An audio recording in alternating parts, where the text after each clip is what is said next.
hello everyone, and welcome to this People and Culture DINCast. So we're continuing with our theme around diversity, inclusion and belonging.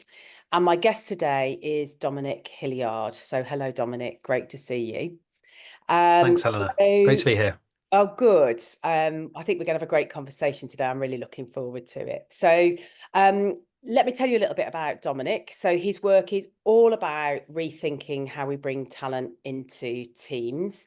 He's CEO of Talent Leaders, and he's also got 25 years experience in the field and has a real knack for uncovering what you describe, I think, Dominic, as the hidden 70% of talent. And that's people with diverse backgrounds, including specifically those people who are neurodivergent, and really thinking about the value and fresh perspectives that they can bring into the workplace. But you do more than Talent Leaders. Outside of that, you are an advocate for neurodiversity. I know that you are a non-executive director of CXK, which is a charity working with young people, with adults, employers, and with prisons specifically to support people back into work. And you're also an ambassador for Ambitious About Autism. And you're a strategic advisor on neurodiversity for many businesses. So you've got a whole array of things that are all connected to diversity, and particularly neurodiversity in businesses. So it's great to have your expertise with us today. You're obviously an active champion of diversity, inclusion, belonging, and that's got an incredibly human feel to it. So I'm really excited about about today's discussion.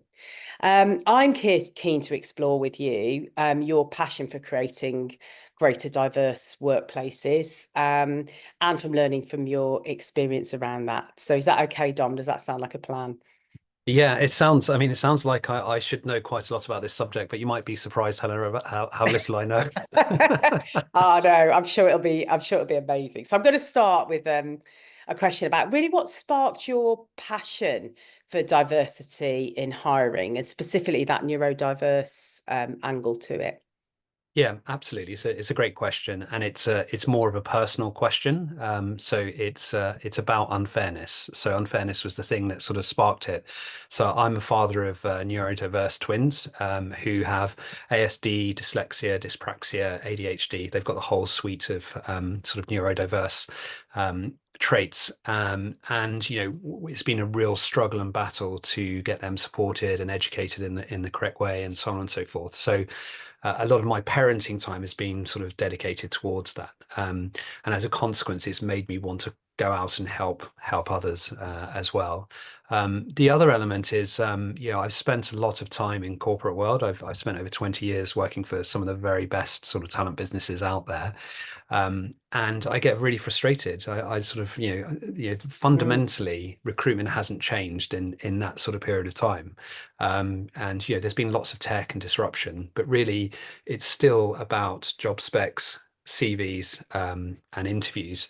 And that actual approach is incredibly excluding. It excludes lots of people who self-select out, who could be phenomenal talent. So a lot of that was the basis for setting up Talent Leaders, in terms of trying to sort of take a different approach to how organizations hire and have a more significant impact in the area for sort of tech for good type companies. So that was the reason. So it's personal and professional for you very much then Dom, on kind of, you've got an equal foot in both of those drivers, I guess. So why do you think diversity in recruitment is so crucial, particularly today in a real modern context? And what are the tangible benefits for organizations? Yeah, excellent question. I mean, I think it's really absolutely fundamental.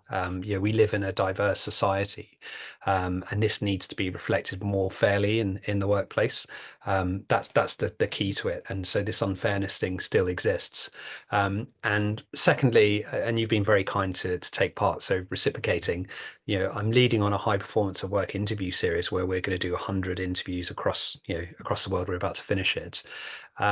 And a lot of discourse around purpose and culture within organizations, but the most fundamental thing is around diversity of thought, and having different types of people. If we all sort of look and think and behave the same, then Yeah. organizations just aren't going to succeed. So there's that sort of performance and criticalness to how organizations will evolve. Um, so I think that's quite key in terms of the tangible benefits sort of side of things. My personal lens is to do with neurodiversity, given the situation I have with my twin boys.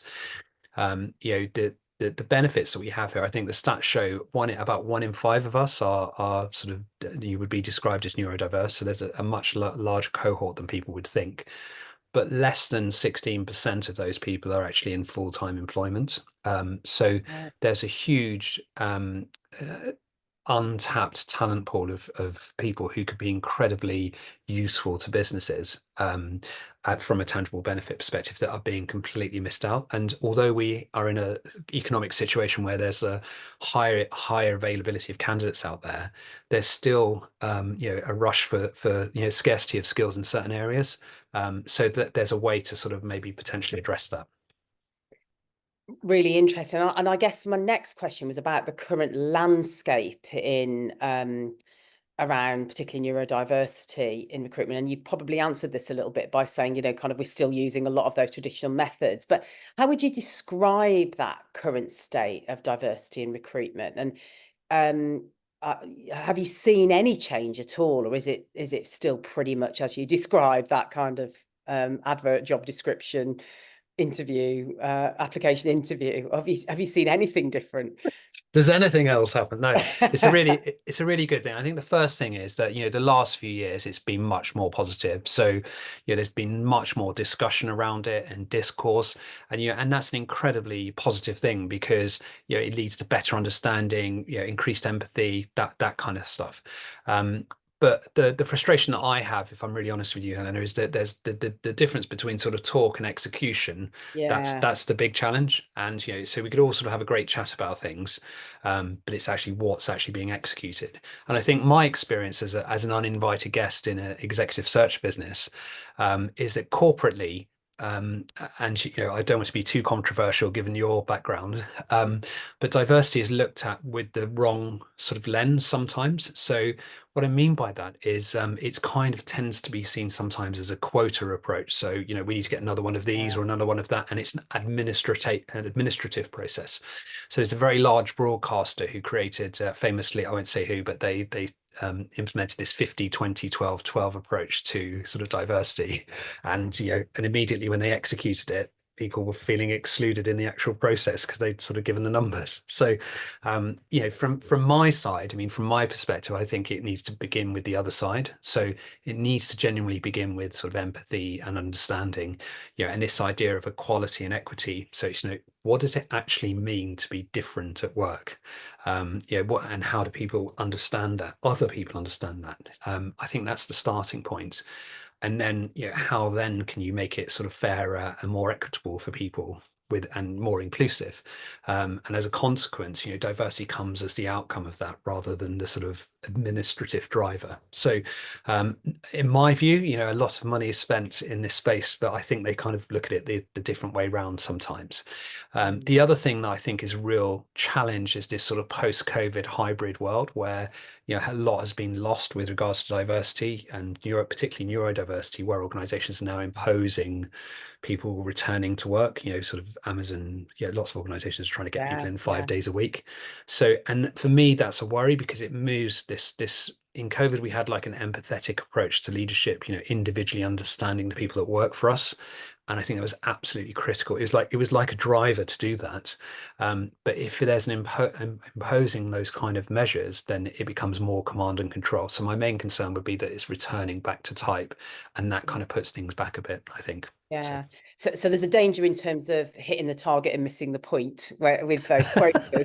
Exactly, yeah. And I guess the other thing you're calling out there as well is perhaps leadership capability to lead people, and do that well in a really sort of hybrid workplace. And the answer not just being to call everybody back in. Yeah, Yeah, exactly. Because you may not need to do that. So. yeah, yeah. Thank you. And so thinking about perhaps trends around this, are there any innovative approaches or technologies you see that are starting to make a difference in this area? Yeah, I mean, it's a very disruptive area. So the future in this space is really exciting. Um, so um, so yeah, I mean, to answer your question, that's the case. I mean, at the top of the tree, some of the really disruptive tech companies have sort of famously hired people centrally and then given hires to line managers to get the very best out of them to remove bias.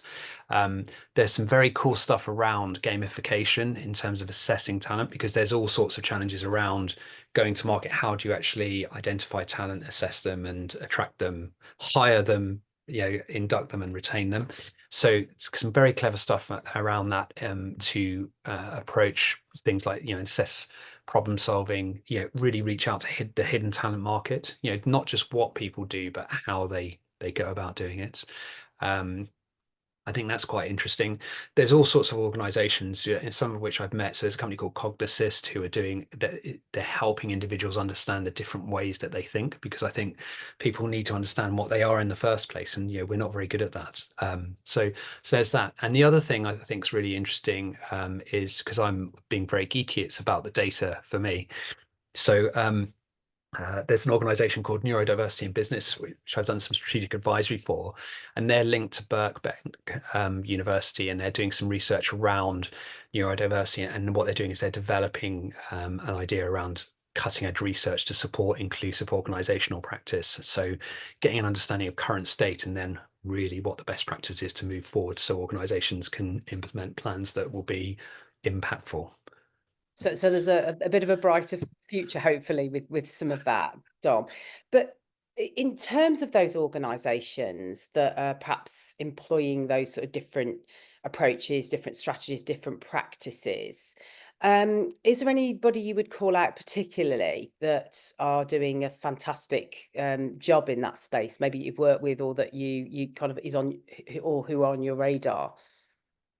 Yeah, I mean, if you think, again, not meaning to be sort of too geeky. I mean, Google famously had a major issue earlier on in their sort of infancy when they sort of moved forward. So I think they got to sort of 10,000 hires, and all they did, I don't know if you know the story, but they just hired Ivy League people who all looked the same and talked the same in any role.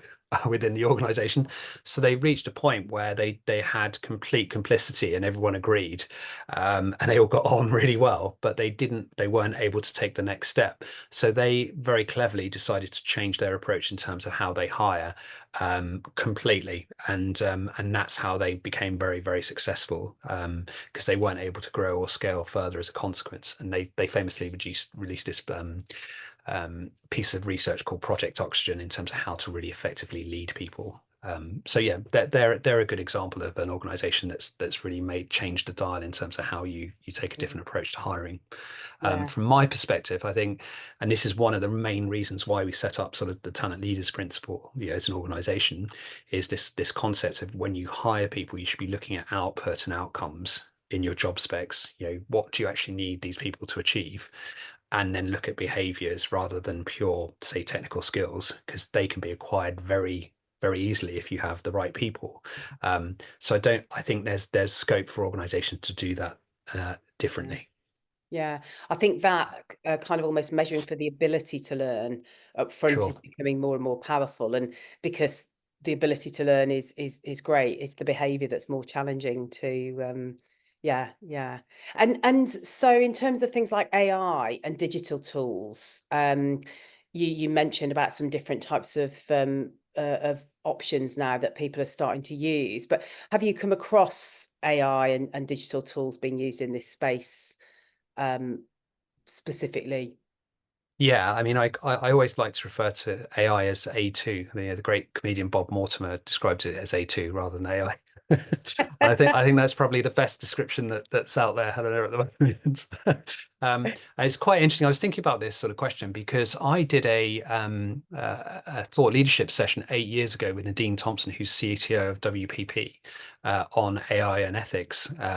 then, and that was 8 years ago. So I personally think we're still in the early stages of AI and people actually understanding. I don't think that we're quite there in terms of the jobs to be done theory, in terms of actually understanding what the problems are.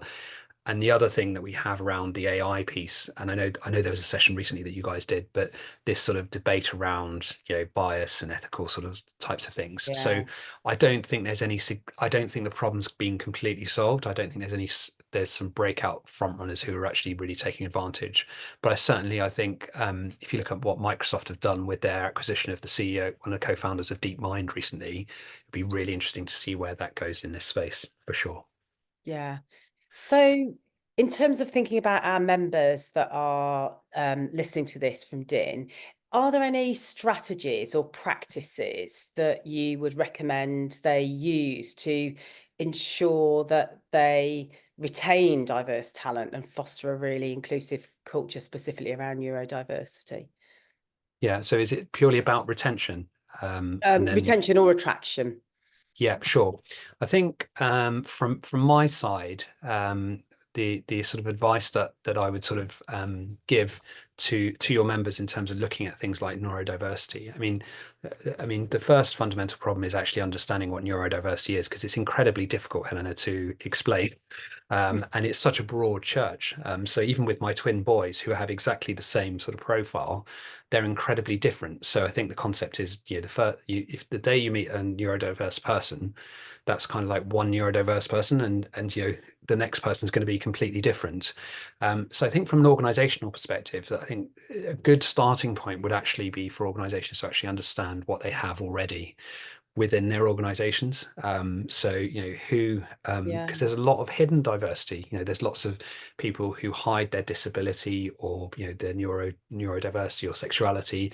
There's all that sort of hidden part in the first place. So before you even think about attraction or moving forward, think about what you have within your organization, and then create an environment that's psychologically safe for people to start sort of getting together and having discussion. So there are, I won't say who, but there are clients of ours who do this really well. They create sort of forums and get-togethers in neurodiversity, and people get together and have a conversation, and it's informal, but it's an amazingly sort of valuable thing to do. So I think that's probably a good starting point. And then the second point would be really, how can you sort of empathetically improve that environment for everyone so there's equity, and that's even before you start looking at what the future looks like and how you hire moving forward. So I'm not Mm. sure if that helps.